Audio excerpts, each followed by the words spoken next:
Miguel Adorati back here at the iBop Vaults, and we're going to get you with another one of our talk and shoot video blogs here, and we're going to head over to the MMA world and talk some Bellator. Now, this is unusual, and I'm happy to be doing this. I really am happy to be doing this because if you watch these blogs at all, and you watch my Bellator blogs, I'm always complaining about how the sport books give them no love and how you don't get the fights anything but with a couple of days' notice and stuff. So we have an unusual development here. They have a fight in about 10 days.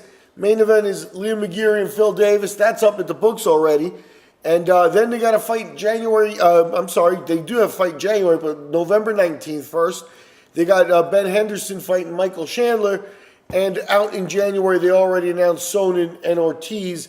Obviously, Chael Sonnen and Tito Ortiz. Those fights are already up at the books, so we're going to go over the odds here. McGeary and Davis, I'm not a big Phil Davis fan. I think he's a nice guy. I think he's, but I think his style is not fan-friendly. And there's just a point where you can see why the UFC let him go. He did finish a couple of fights in Bellator already, so he hasn't just gone to decisions and been boring, but he's going to enter the fight a minus 210 favorite, and I think he's going to have to play it safe against McGeary. I think McGeary's a pretty good little fighter.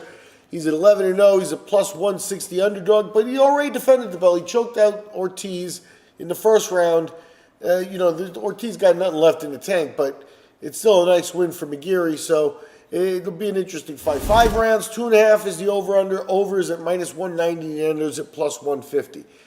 Getting over to November 19th, this is going to go down at the SAP Center in San Jose. Ben Henderson, he's walking in an underdog to the fight with Chandler. Chandler's a minus 195 favorite. Henderson paying plus 155. This is 5 rounds for Chandler's 155-pound title. And 3.5 is the over-under, with the over at minus 175 and the under at plus 135. And here, this maybe is a change that Bellator needed to be at the books. I think it kind of makes you more legit if you're at the books. Not that they're not a legit company, obviously. They're on television. They run a big show. But I think, if people are looking to bet, it's nice to have it available and not be in a situation where it's like, I don't know, the lines aren't up, so it's a good thing to have this stuff in advance. Sonnen opened a favorite at minus 155. I'm sort of surprised by that. Ortiz at plus 115. The over-under is 2.5 with the over at minus 190 and the under at plus 150. We'll see these lines change, obviously, as we get closer to the fights.